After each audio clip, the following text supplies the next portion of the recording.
Hello and welcome to Risk at Work, Risk Connect's educational web series. I'm Scott Fenstermaker. I'm the head of digital marketing.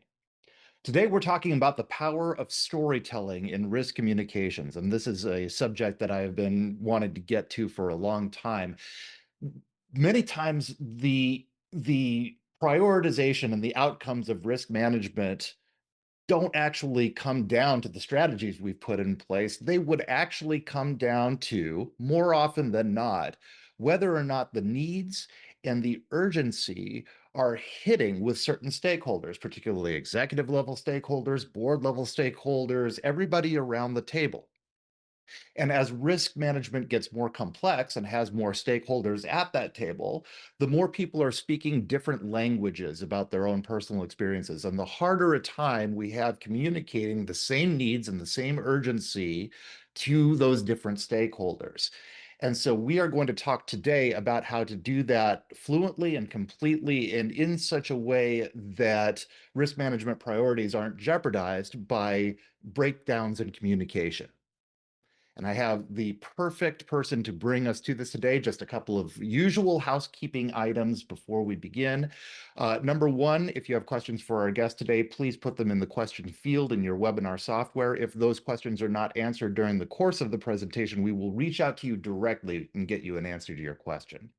Also, if you indicated that you would like CPE credit for attending this webinar, please watch your inbox after we're done today. We're going to send you a short 3-question quiz. Just fill that out, send it back to us, and we will reply with your CPE credit. All right, this person is a friend of the web series. We're honored to have her back. She is the founder and chief resilience officer of Vespalis Advisors. She's an adjunct professor and board advisor, host of the Business Resilience Decoded podcast with over 40,000 downloads and subscribers. And she's noted as a Mecklenburg Times 50 Most Influential Women honoree. It's a thrill to have back again, Vanessa Mathews. Vanessa, how are you doing? Hey, I'm doing well. Thank you for having me back. Oh, it's good. It's always good to have you back, Vanessa. These are so much fun, and you come with great stuff. Well, thank you. Well, thank you. Shall we dive in? Let us dive in. That's what we got you here for. Awesome. So today we're going to be talking about risk communicating and storytelling, and it brought me back to a lot of different observations, changes, and things that I've learned over time from going in from government to transitioning into private sector and then starting a business and sitting on the other side of the table and having to communicate stories that resonate to leaders differently. So today it's not just about talking about risk, it's more about how do you get people to care about risk to then produce the outcomes that you're trying to get accomplished. So, what I thought I would start with today is my own story and the perfect storm, as of which I have coined it. And so many people don't know, or most people probably know if you followed me for a while, that what really had me to gain the passion that I've developed in this space was my own personal experience with a disaster. And so in 2008, I'm sitting in my car downtown Atlanta in front of Centennial Olympic Park, beautiful day in April. And I noticed that there's this loud pounding sound on my car. And I didn't know what it was pounding. It was just big and loud. Next thing I know, the wind starts picking up and my car starts shaking back and forth while I'm sitting in the car. As the car starts shaking, I look out the window and there's a woman adjacent to my vehicle and she's bear hugging a light pole and her legs are swaying in the wind. And then I notice this dark black brown substance is outside of my car and it gets so thick to the point where I cannot physically see outside of the window any longer. So next thing I know, I'm sitting in the car and the windows burst and there's glass on my arms and in my scalp. And next thing I know, my car rises off the ground while I'm sitting in the car in downtown Atlanta, Georgia. So there's cars, dumpsters, billboards, everything that you can imagine was flying around my head. And for the first time in my life, it hit me that I was not in control. There was nothing that I could say, there was nothing that I could do, there was not a phone call that I could make to get me back into control of my life and my body and what was happening, except prayer. So I prayed, the car dropped, and a couple of hours later, I became to realize that I was in the middle of a tornado with wind speeds exceeding 135 miles per hour. It was the first tornado on record to hit the city of Atlanta. One person lost their life, 50 people lost their homes, and it destroyed everything within that 285 perimeter, and in particular, the downtown area.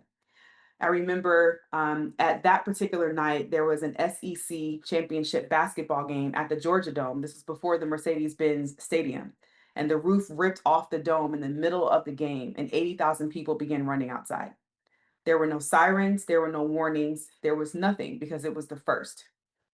And so when we think about um, the power of storytelling and risk communication, what's always helped me is starting with that story because it's always helped me to be able to communicate with my audience. I understand where you are. Real life example. I've been caught off guard just like our clients, right? I woke up this morning, I thought I was just driving to downtown Atlanta to have some fun. I had no idea I was going to be stuck in a tornado. I was a part of the unprepared demographic in the city of Atlanta. So the city didn't have a plan. So I guess it's realistic for me as a member of the community to also not have a plan.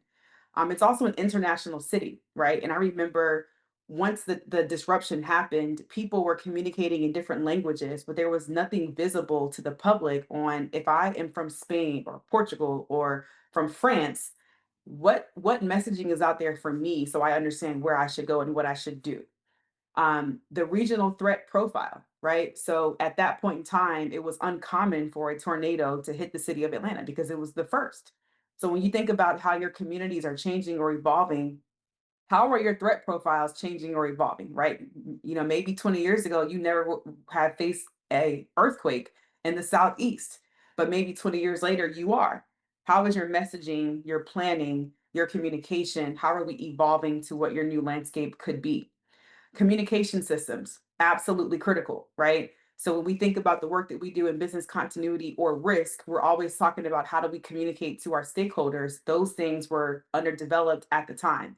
And it's interesting because I just came back from Atlanta about 48 hours ago, and I walked outside and it was dark and windy and it felt very much like April of 2008.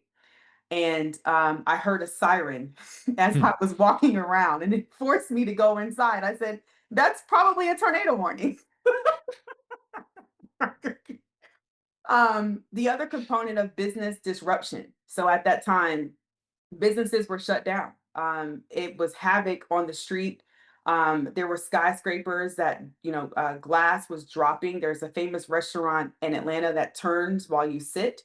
And I Mhm. remember the glass was dropping from that weeks after the tornado. So they had to figure out how to manage that debris from those different buildings and how do you get people safely to and from their work environments. Contingency plans, right? The SEC championship basketball game that got disrupted at the Georgia Dome, they had to play the second game at a local university in downtown Atlanta. So having that backup plan. And then lastly, sheltering in place. So where do you go, right? At the time, I remember I went to the Georgia underground and I figured, well, it's underground. I should be able to get in there, right? Well, there was a club and I wasn't of age to get in. And so first responders were like, you can't go inside. I'm like, dude, it's a tornado right there. Like, what are you talking about? Um, and so I say all this to say these are things that we have to prepare for as a community of risk leaders. And how do you leverage your own personal story to help you get there? The last thing I'll share on this note is my return on investment is I went downtown at Atlanta to the Atlanta Fulton County Emergency Management Agency at the time, and I had my resume paper in hand and I had on a full suit. And I knocked on the door of a federal building, and the director of the organization answered the door and said, "Can I help you?" And I said, "Yes, my name is Vanessa. I was in a tornado. I almost died. There was no communication, and I want to work here because I want to really help." And he looked at me like I was crazy. And I said, "You don't even have to pay me. I'll volunteer." but I really want to do this. And so he said, I have grant money. I can pay you. And that's honestly how I got my start in the industry, was communicating the story that I shared with you to a future hiring manager that really got me into this space. And so it's really important that we think about the importance of communication and how we effectively tell stories, right? How many of us have been in that room where somebody walks through a 40-page slide deck, they got all the charts, they got all the acronyms, they got all the data, and then people sit in the room and no one says it, but they're all thinking, so what do you want me to do with that? How does that apply to me? What's my action, right? And then what's the result? Somebody's paid you to do something, they don't get what they want out of it, and yet I don't have my funding, I don't have my resources, I don't have my technology. So I brought you in here to do what I could have done and to stall my project, right? And so what we're going to talk about is how do we move things forward in a productive way. So what you see here are examples of three different studies that our team did in preparation for today that really validates what we're saying. There's a study dated in 2020 that shows for a number of about 390 or so people, it was stated that jargon-heavy messages are 13% harder to process by readers. That's pretty significant, right? During Hurricane Katrina, this is a study back from 2006 with about 680 respondents. It showed that 38% of evacuees did not leave, and many was for two reasons. It was because it was unclear or unrelatable communications. Third study is about complexity. Dense technical messages create lower recall and it delays responses, which is not what you want. So as an example of how do we kind of shift our language and how do we do things differently, about 3 years ago, we had a customer who asked us to do a business continuity needs discovery for their organization. And we had a five-step approach for how we were going about that. So one was to do a document review on what their existing business continuity portfolio was. Over 20 years, they had nothing that had been developed over that time, and their organization changed drastically. Second goal for us was to have a series of conversations and two stakeholder interview days where we talked to different department heads from communications to IT to infrastructure to operations, et cetera, to understand what was written versus what's in practice. The third thing we had to do was make sense of everything that we read and everything that we were told. Step four was for us to document and create a report to submit to leadership so that they could be able to secure funding and resources. And then step five was for us to be able to communicate that to the executive team. And so there's about 5 to 7 things that, as I reflected and thinking about today's conversation, I wanted to share with you. Well, what was my methodology as the presenter and my team's methodology on how we communicated effectively in order to help this organization to move a program forward that had stalled for a period of time? And so, number one, it starts with always know the tone. So, before we present to any leadership team, the first thing I ask a customer is, what is the tone? Because every team is different. Some people like for you to say it, straight liquor, no chaser. Some people want you to say it with a little bit of salt and pepper. Some people say you got to flour it with a whole bunch of sugar, right? Well, this particular customer said, I want you to rip the band aid off. And I said, okay. Which meant I want you to be direct, I want you to be to the point, and, but was also helpful is that what we knew is if we were in that position and we were stating, what we were sharing, that we also had the cover and the support of that client, right? In case there was any blowback or concern. And if you've ever hit yourself or cut yourself and you rip the Band-Aid off, it hurts, right? And that was the message that he was implying. I need you to make them feel the pain. The second thing that we did was focus on the financial impact. And so when we opened the meeting, we said, here's what we're here to talk to you about today. You have a $3 billion risk per hour impact to your business. And every day that we delay that $3 million risk per hour, it increases. So today, what we're going to talk about is how to close that $3 million per hour gap. And what we're not here to talk about is everything else. And that centered that executive team, and they all put everything down. They started paying attention. Across from me was the head of communications. And when they're nodding, I know we're doing a good job, right? Yeah. The third thing we did, value time. You have to value people's time. We had a 16 slide deck presentation and we had 15 minutes. And we delivered that content in 15 minutes with very clear objectives. It was a lot of data, a lot of information. But as the messenger, what that meant was I didn't read every word on every slide. I stuck to the headlines and what mattered and what was going to resonate. The fourth thing is clear words and words matter. So, as I'm reading the report and the presentation, what I started to notice was all these words, right? Business continuity, enterprise risk, recovery time objective, RPO, BIA, ITDR, blah, blah, blah, blah, blah, blah. And, we have impacts and losses. What does that mean? What does that mean? Like, I understand what it means, but what does that mean? And so there were even some examples in the recommendations where the team said, well, they need to embed knowledge transfer. Like, I understand what that means. I have knowledge that needs to be transferred. Totally understand that. However, make it make sense to the people that we're talking to. So instead of saying knowledge transfer, we had to talk about, well, what can we say to make them clearly understand what we're saying and what we're not saying? Okay, I have another idea.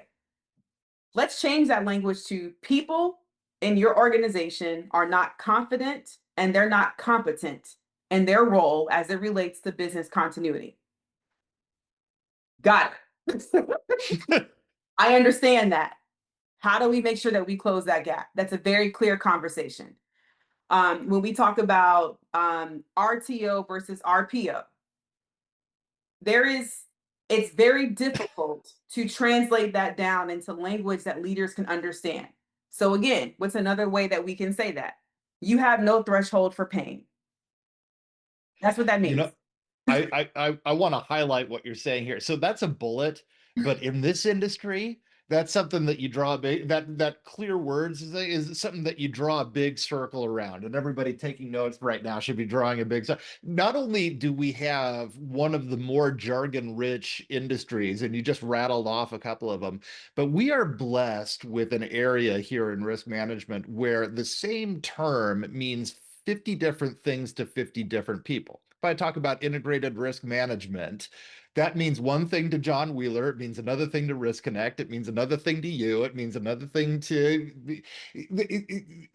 We are hopelessly stranded in a cul-de-sac of our own misbegotten language. And so, what you're saying now about chucking all of that and putting it into terms that executive leaders can understand.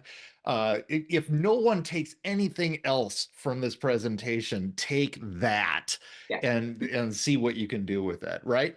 absolutely.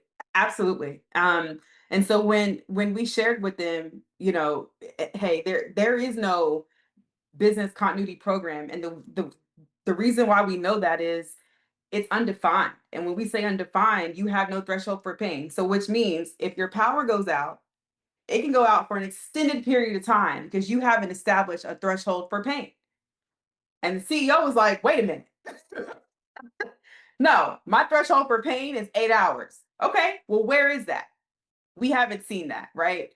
Uh, Mhm. Another example, they had minimal redundancies. So again, that makes sense. Like I understand what you're saying, but what does that mean, right? You got a large transportation operation. What does that mean when I say that? Or how do you communicate it in a way that gets them to understand what you're saying? So instead of saying, well, you have minimal redundancies across your technology, your infrastructure, your workforce, what we said was even Air Force One has a backup plan. You don't. Got it. Now I want to dive deeper. And then the other component, while we were tasked from a tone perspective of rip the band-aid off, we also knew that once the additional work continued, we had to work with these same people that had enough trust to give us the information But how do you communicate it when certain departments display more gaps than others? And so, good, going back to the reason why words matter. We had to say things in a tone such as "we were made aware" or "we did not find," right? And that way, we didn't put somebody in a position where they had to defend progress that may or may not have been made. Another thing that we've learned over time is that this is the fifth thing here that kind of went into our framework. Giving adults things in threes or fives. This is how we process. Um, you know, so for us, there were 10 or more risks and barriers, and there were 10 or more recommendations. And instead of reading all 10, what we did is we delivered it in threes and fives. And that way, it was just simpler for them to comprehend, for them to process. And if I'm looking at my hand, five, I have 5 fingers. I can manage that. Right? So that essentially helped. This organization also had a significant major outage 7 years prior to this presentation, and through this discussion, we were able to help this particular client to really drive this program and the initiative forward. And so as we think about you know building on to why stories matter, why they increase compliance, why you have better recall, how you get more engagement. Another example that I'll share, same customer.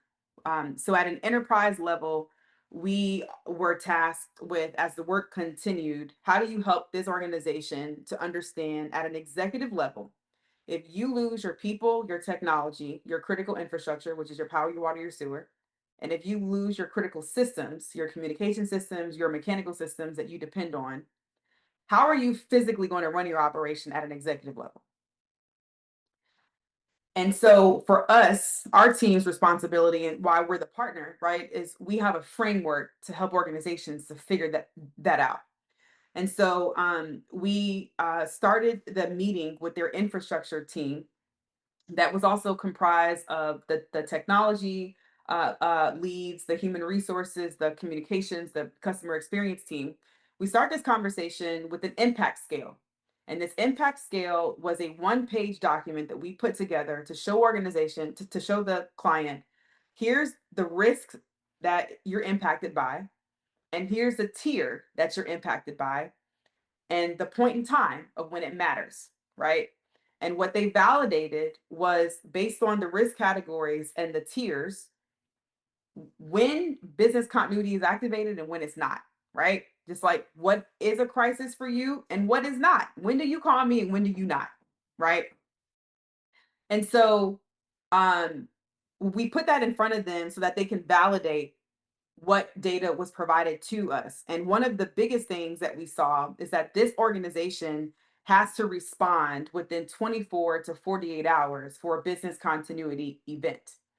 And in all of my past experiences across retail, manufacturing, healthcare, and higher education, it's very rare that I've seen an organization have to respond within 24 to 48 hours and activate a BCP. That's typically crisis management territory, which means if you have boom from 0 to 24 hours, that's their crisis management plan. And from 24 to 48 hours, I have to communicate and drive my organization in such a way to immediately get you all to activate a business continuity plan effectively, because what's at risk is operational disruption, financial impact, reputational risks, etc. And they do not have the capacity to manage that. And so the objective of our conversation with this infrastructure meeting was to gain a very clear understanding around their power, their water, their sewer, their HVAC, the roadways, as well as radio communication. And the questions that we had is, how are those things used? What's the importance of it to the organization? What happens if those things fail? What is the redundancy? And then what's the process to get those things back to normal afterwards? And so one of the supervisors who was on this infrastructure team was sitting in the room. And as we asked the question, he said, I'm going to answer you with the story, right? So the type A, high D on the disc profile people, which I make up that profile, some of them were a little bothered because it was just like, just give me the answer, right? Um, but everything had a story. And I won't repeat all the stories. But what I noticed about the way that he answered the questions via his stories is that everything had a real world example that tied into it. And he was in the organization for over 20 years. Um, he was able to communicate why things are the way that they are, how they got to their current state. What were the decision makers? What were the politics? What were the circumstances at a given point of time? And how, over decades of time, how those things change and evolve to drive them to where they are and why they are doing what they're doing now. What decisions were at play, what they used to do versus what they currently do. And what I noticed as I looked around the room, it was captivating. People were quiet, people were listening, people were leaning in because they hadn't heard the story that was communicated. And this was a supervisor who wasn't at a leadership level, if you will, that was consistent with the vice presidents and chiefs that were amongst us in that room. What was also very interesting is that a lot of the leaders in the room were very new. So the technology leaders were less than 90 days new, and some of the other leaders were less than 2 years in their role. And so there was a lot of critical information that this person was sharing that impacted how they do business that none of them knew. And so one of the quotes from the end of that meeting from one of our clients was, "Hey, I've been at this organization for over 20 years. And this is one of the best meetings that I've been in. And I've learned the most in this conversation." And so our role within that was to make sure we got the right people and deliver the right message, right? Because you can have the right people, but the wrong message, or you can have the right message with the wrong people, right? So our task was that right people, right message. Our buyer, our customer's role was to ensure that he brought the right people to the room. And based on what you know about those people, here's how we need to structure our time and the questions that we're asking so that we get the right data. And it made a recipe for a phenomenal conversation. And one of the most critical things that was elevated during that discussion goes back to the redundancy, right? There was a critical component in one of the telecommunications rooms, and what we learned is that there was no redundancy. If this one component fails, the entire operation is shut down. There is no second component sitting on a shelf in a store room or in a supplier room or in a warehouse. It doesn't exist.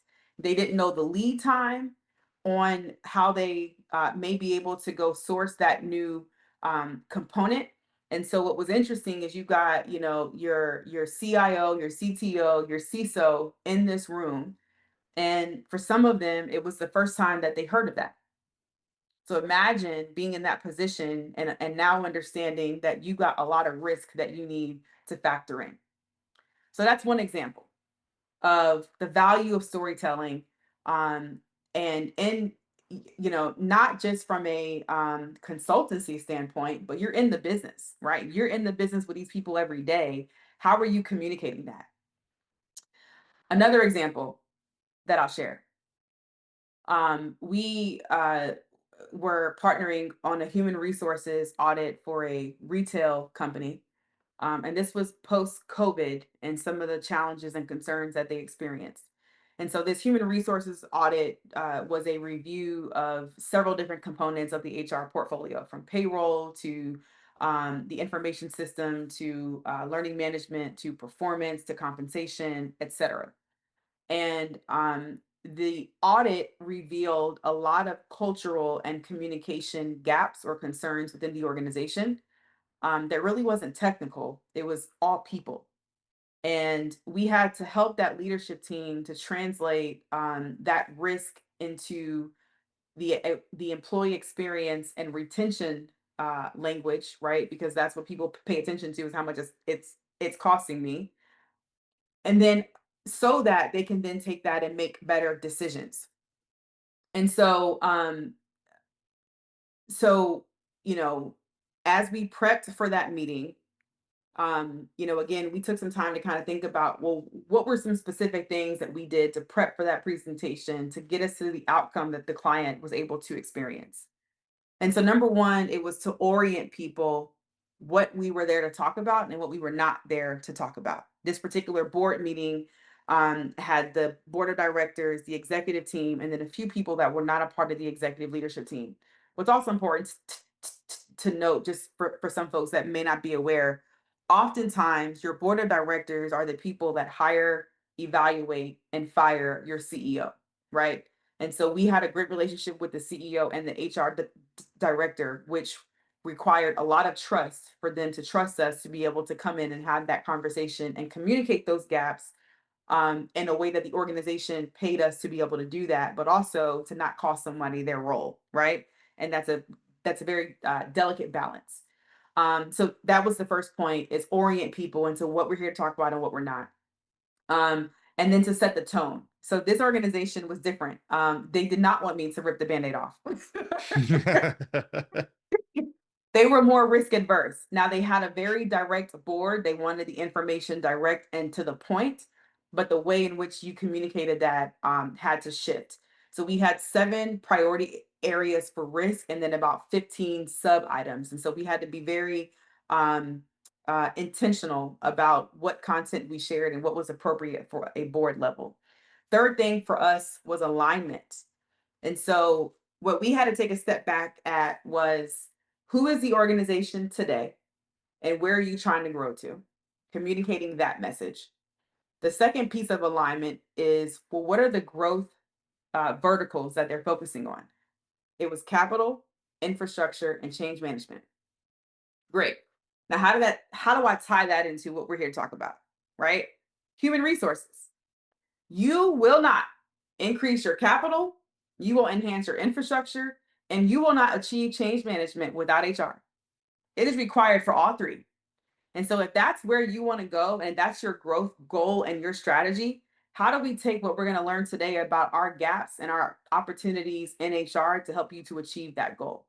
The fourth thing that we had to do was to make it tangible. One of the specific requests came from our HR customer, was that as an HR director and as the CFO, those two roles lacked capacity at the time.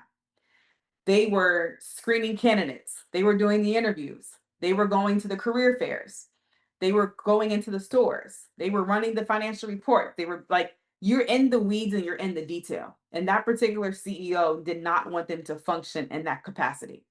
And so we had to communicate in such a way that the board understood that we're not leveraging those roles and those skill sets appropriately. And then lastly, they wanted a high functioning, um, highly effective HR department. Well, what I learned as an entrepreneur is processes create systems, systems create fortunes. If you don't have a process, you can't create a system. If you don't have a system, you won't have a fortune. So if you want your HR department to be highly functioning, we got to start with the processes. And so one of the outcomes of that was them developing and taking the time to document the function of HR. And so there were so many things that came out of this. One was that the audit recommendations became the HR department's strategic roadmap for a 2-year period. They were able to implement their HRIS and training programs into the organization. They hired HR and finance teams to elevate those leaders. The director of human resources actually became the chief operating officer after 4 years. They went back and they evaluated their values, their mission, and their vision as they heard the feedback from their workforce at different tiers. They adjusted their benefits and their compensation packages, right? Profitability is great, but if you got an unhappy workforce, you better figure it out, right? They were able to integrate better systems to manage their seasonal hiring. And then she actually came and did a podcast with us on a different platform to kind of talk through how those things resonated with them and their team. And so this ties into the value of storytelling. So moving into a different lane, we're going to talk a little bit about two disasters: Hurricane Katrina, and then we'll move into Hurricane Harvey. So I'll follow up here after this message. There was certainly a lot to criticize. It was a failure of government at every level. The scale of Hurricane Katrina overwhelmed the federal emergency management agency, FEMA. They were not prepared for a crisis of that size and a dislocation of that many people. Emergency response in the United States is typically driven by states and localities first, with federal assistance coming in behind that. And you also had multiple levels of breakdown in the city of New Orleans and the state of Louisiana as well. And so the agencies were uncoordinated. FEMA had recently become part of the newly created Department of Homeland Security. And so the chain of command issues also came into play there as well. And so instructions would be given from Washington that would change on the ground. And then coordinating with local and state officials became almost impossible because of the corruption and troubles that they had within their own governments. And pardon the expression, but it was a perfect storm of government failure at all levels. Yeah. I mean, as you make clear there, problems in terms of where the orders are coming from, who's taking the orders, the logistics, the processes. But it also was in our correspondent that's referred to President W. Bush, George W. Bush flying over in Air Force One, not landing. And it was peculiar, wasn't it? Because we thought back to 9/11, we see George W. Bush with a bullhorn addressing the firefighters. This was a man who got the crises when it comes to the public relations, and he lost the touch when it came to Katrina. What happened? But I think it was again a breakdown at all levels, and in that particular case, the pilots were instructed not to come in. It would have been more of a complication to bring the airplane in than to land. I think in retrospect, it would have been better just to figure out how to get that plane on the ground there. So he could have been the commander in chief, the trusted face of the government on the ground. So I think everyone regrets not having done that. Whether or not it would have helped is another matter. I think that, like I said earlier, the scale of the devastation was so strong that every pre-planned intervention and response was inadequate to the scale of the storm. You know, over the years, about $71 billion have flown in to New Orleans from the federal government. And even though, as your correspondent reported, the recovery has been uneven, there is something of a miraculous rebirth that's happened in New Orleans. We'll get onto that, but I just want to finish. So there's a couple of things that I want to point out from Katrina as a case study. From my perspective, there's two things that really went wrong. You know, if I simplify this, we had the right people, but the wrong message. The second thing that became an issue in Katrina is that from federal, state to local to media, we forgot the mission of what we're here to do when we think about emergency response. And so there was confusion, mistrust, and inaction. And that's a recipe for disaster. And people did not evacuate. Many people did not understand the risk, or they did not trust the messenger and who was delivering the message. FEMA's trust ratings plummeted. There were interviews that showed over 60% of evacuees had serious doubts about government communication. And going into the second point about how the mission was forgotten, which was all about life safety. So New Orleans captured the media's attention by the devastation and what happened from a hurricane perspective. And then quickly, from a media perspective, the result of its history of racial and cultural diversity also became an issue that was on the headlines. And so you had hundreds of thousands of people, mostly from a socioeconomic perspective, that were poor, and African Americans that were crammed into the Superdome and the Convention Center in downtown New Orleans. After and while they were stranded on rooftops, they were isolated on porches, and they were in a space where they had no food, no water, and no shelter, right? That's tier one for Maslow's hierarchy of needs. So then you see these images of bloated corpses floating through the waters in New Orleans. And then there's similar to COVID, there's sympathetic news coverage about the bodies and the dead and the wounded. And then eventually that news coverage shifts and it's characterized as disaster victims that are opportunistic, they're looters and they're vicious and they're criminals, right? And then there's this message of civil unrest and lawlessness. And so you have in headlines that are sharing those types of stories and that type of messaging, thugs that are reigning in terror, etc. So you have these reports that then start to come out in the case of New Orleans with Katrina about murder and rape and random acts of violence, and framing those that are in the city of New Orleans who are trapped. They're being framed as deadly threats to emergency responders. So of course I'm going to stay away, right? And so all of that led to a heavy hand of action that was taken by the military and by police in response to a natural disaster. So in September, I think Katrina happened on August 29th of 2005. On September 1st, to 2005, the governor at the time issued an order authorizing soldiers to shoot and kill looters in New Orleans in order to restore calm. So these were National Guard troops that were on the battlefield from Iraq that had been reallocated to New Orleans with M16s locked and loaded. And so you had images of tanks rolling into the city of New Orleans near the convention center. And this is the story that the world is seeing about disaster response in a major hurricane in America. Journalists and public figures were referring to the survivors of Katrina as refugees, as if the storm took away their home, their family, and everything that they had, and it also took away their US citizenship at the same time. So there were different journalists and reporters and photographers that were trying to dispel the myths around the violence at the Superdome that really wasn't originated in fact. And so, when you think about misinformation and disinformation, how to dispel that is, really critical. But the reality was is what motivated these stories wasn't the facts, it was the prejudice, right? And that's why I say it gets back to we lost sight of what the mission was. The mission was life safety. All that other stuff wasn't the mission. And so there was even a article that showed two different people. One was an African American male that had a bottle of or a bag of Pepsi in a bag, and this person was seen and quoted as a looter at a grocery store. And then in another picture, it was a Caucasian couple that had a bag of water and groceries. And it was stated that they were finding bread and soda from a local grocery store, right? So, two very clear examples of different messaging, right?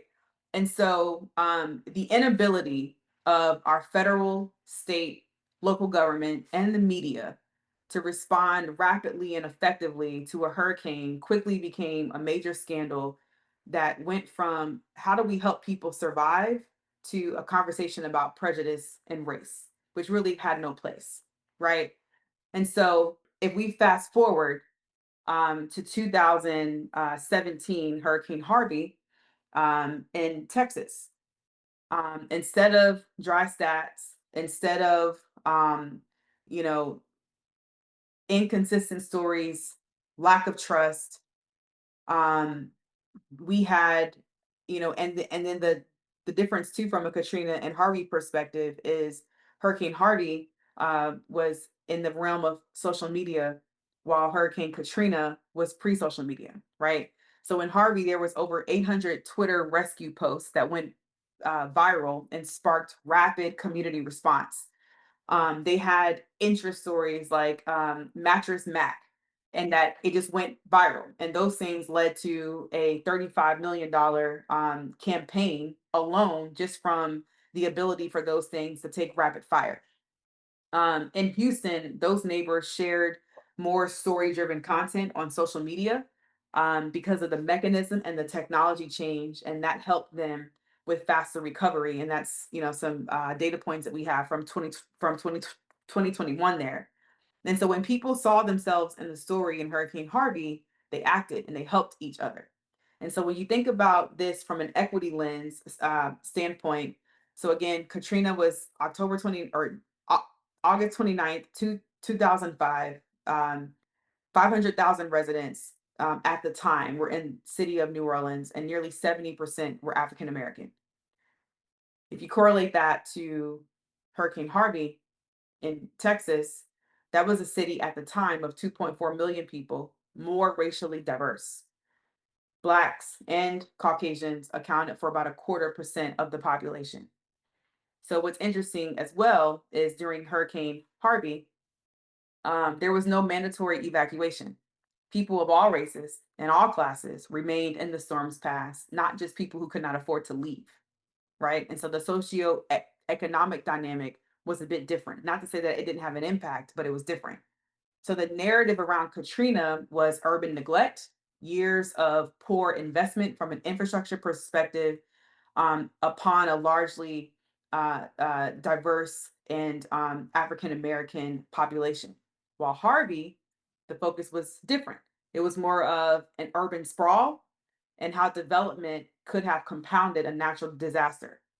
So the moral of the story is Harvey had the right message and the right people, and they were clear about the mission, which was life safety from an emergency response perspective. Harvey, in Hurricane Harvey, no one was talking about race. It's not, it's not, it was all about what do you need?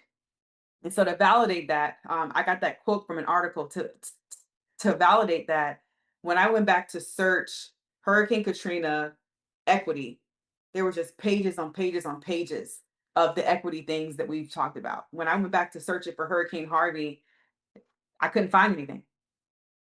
So that wasn't a part of the issue that created some of the different dynamics and how lives were lost significantly more in Hurricane Katrina versus Harvey because we had a better focus and a better message with the right people. So, what are the elements of a risk story?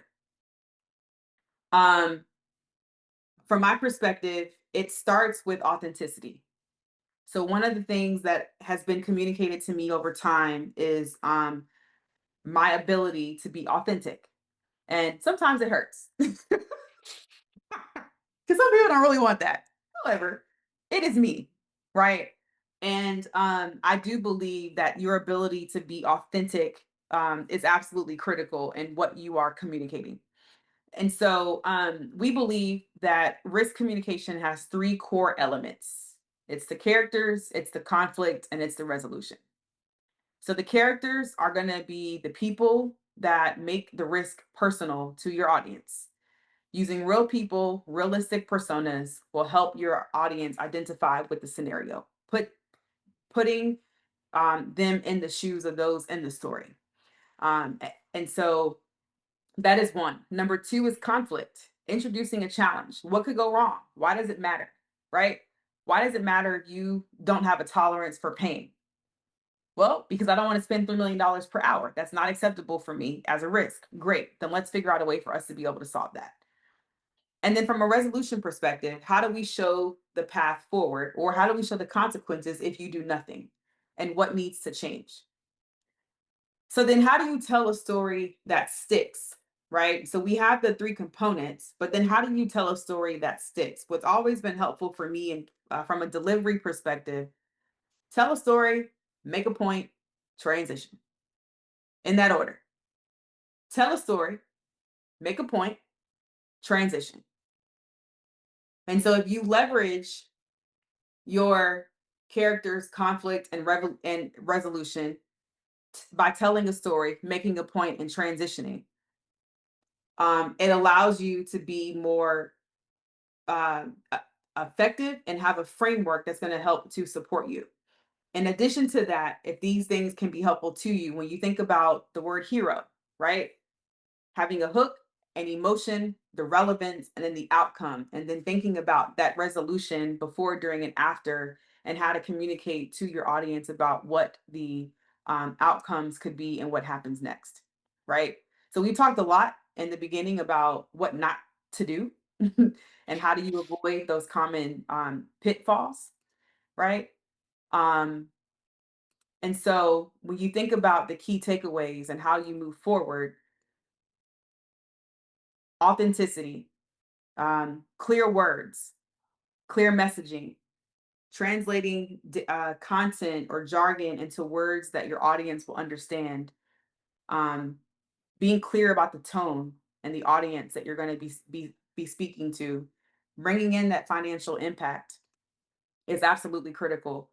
And then lastly, having a framework that you can rinse and repeat and utilize for some consistency. So with that, I will pause. Thank you very much, Vanessa. And there's it bears emphasizing, even though there's no need to emphasize it, but you are an extraordinarily compelling storyteller. And so it's very gratifying to have somebody talking about this material who can demonstrate it as they are educating about it. So thank you very much for bringing that with us.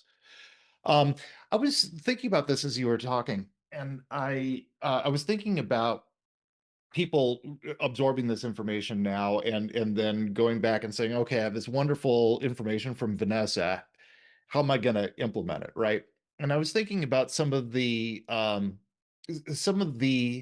difficulties that I have, if you're preparing a presentation or preparing a message of some kind, some of the things either that I've seen or that I've experienced myself, when the point has been made to me that I could be a better storyteller, which I absolutely could.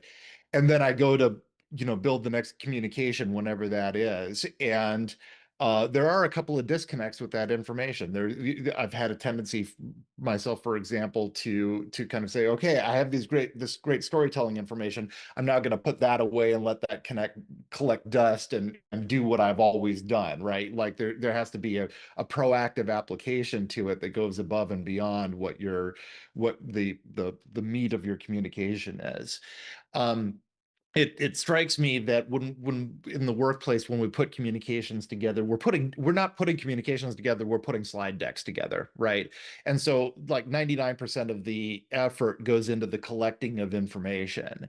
And a lot of times the result, you have over dense information and charts and graphs and so forth to demonstrate your competence, demonstrate how smart you are, demonstrate that you're on top of your job, which is not the point of the exercise, as we were talking about. So, um, it's you were talking about systems before, right? And it occurs to me that good storytelling and communications, like anything else, is a practice, right? It's not something where I can take your information and just go, okay, from this point on, I'm a much better storyteller in my comms. There has to be something that I build in there where after I've spent all this energy getting the data together, I have to dedicate myself to spending even more energy to say, okay, let me review what Vanessa told me.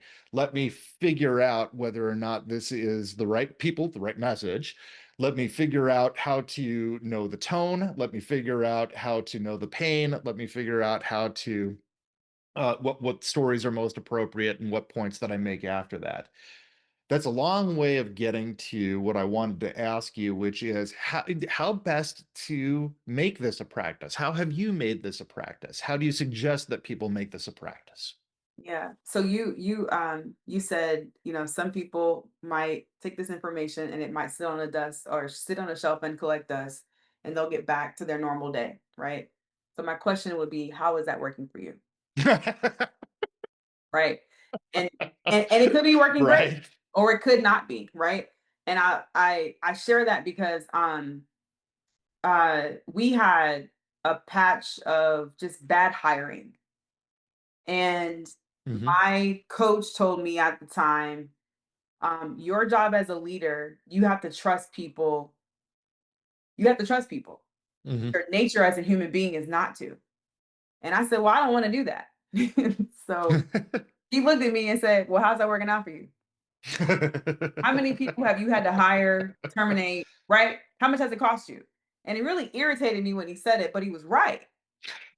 And so what I've observed is no one is really effective without accountability. You have to have accountability. And so, how do you make it practice? One of the things that we build in, like I tell our team, right? Beyonce does not perform at the Super Bowl without practice. Therefore, do not think that you are that great that you should perform without practice. So, my process, my system is I practice 3 times before I present ever. If Interesting. I am driving, like yesterday, I was driving from Atlanta. Hmm. I practiced this presentation while driving in the car with no slides. Hmm. So what happens if my presentation fails? At least I know that I can present it, right? So we are Yes. required to have a dry run before we present anything. And then we have a conversation internally with the team to really look at the words, the messaging, and that's the accountability, making sure that those things are scheduled and that they're built into the process or the system. That's fabulous, and I think most people on here would actually be blown away by the idea of actually practicing the presentation. So we're talking about a practice of like doing these things consistently, and we're also talking about practice in the other sense of the word, which is to say the rehearse the thing, right? And how many people just, think to yourselves out there as I'm asking this question, how much of our practice is, okay, I have a communication that I get the deck together, and the deck is the communication. I might not, I don't even need to be there, right? I could distribute the deck if I wanted to, the PowerPoint deck or whatever. So, no, rehearse is crazy talk, right? What I've got the deck there. The deck is the meat. The deck is the material, and so I just talk through it, and then I go on and do something else. And I think that people, I have a hunch that people might gain a lot of value by um, rethinking that idea, even though it means more energy and more time committed, even because even though it might not be a high stakes presentation that you're giving, you are practicing again the process of thinking about story and thinking about jargon and thinking about message and tone and all of these things in a refinement sense. And you may find, I don't know if this is true for you, Vanessa, you may find that you don't need as much data, you don't need as much meat. A lot of that might be compiled in a way that's superfluous, or a way that's designed to show you that other people, that you're smart and on top of your job. And you may find that a lot of data points that you have could be taken the place of by one good story, one good point, and just a little bit of support behind it. Could you reflect on that, Vanessa? Like the balance of effort going into the coalescing of the data versus actually putting effort into how you're going to say what you say. Oh yeah. So two things. One question that we always ask internally is, "What's the so what?" Right. So like I see that. What's the so what? What do you want me to do with that? And that is the internal accountability. That's one way that that shows up, is by asking those questions. And if you can't answer that, then take it out, right? Or sometimes we see, well, I don't really know what that means. If you don't know what it means, then they don't. They're not going to know what it means, right? Which means you can't articulate it, so take it out. Another example, we were working with another leadership team on a business continuity effort, and we were just unsure that the CEO was going to be on board. Her executive team was on board, but she was not. So we get a Mhm. call from the client, and client says, "I had a meeting with the chief after your presentation, and to my surprise, she's on board." And she wants this to be a strategic initiative. She sees the risk, et cetera, et cetera. So he said, so as you present the leadership review meeting, we're no longer selling. So anything that is trying to convince, take it out. Now all we need to talk about is process and how. So we had to go out and pull out the content because the message changed, right? So Mhm. imagine if we had the right person, but we came in with the wrong message, Right. that wouldn't have been effective. So that's how that Yeah. shows up in real time. Well, this has been wonderful information, Vanessa. Thank you so much for bringing this to us. I hope everybody takes it to heart. I hope everybody creates a practice out of it, and I hope everybody commits themselves to, whatever energy and practice it takes to be better risk communicators, because so much is dependent on our ability to have these qualities hit home. And you've given us the tools to be able to do that. So thank you very much, Vanessa. We appreciate you being here as always. Can't wait to have you here again. And we can't wait to have all of you here again. Thank you guys so much for spending such time with us. As we are leaving today, as we are wrapping up, I wanted to bring everybody's attention to the Risk Connect New Generation of Risk Survey. This is our third year in a row that we are conducting this survey to gather information specific to the industry of risk, compliance, and resilience. This is your opportunity to have your voice heard. So please, if you could scan the QR code that you see, just take a couple of minutes, fill out some questions, let us know the challenges you're facing, let us know how your organization is reacting to risk. The information will be very valuable and you can have your voice be heard. That's all for us today at Risk at Work. We'll see you for the next installment. Take care.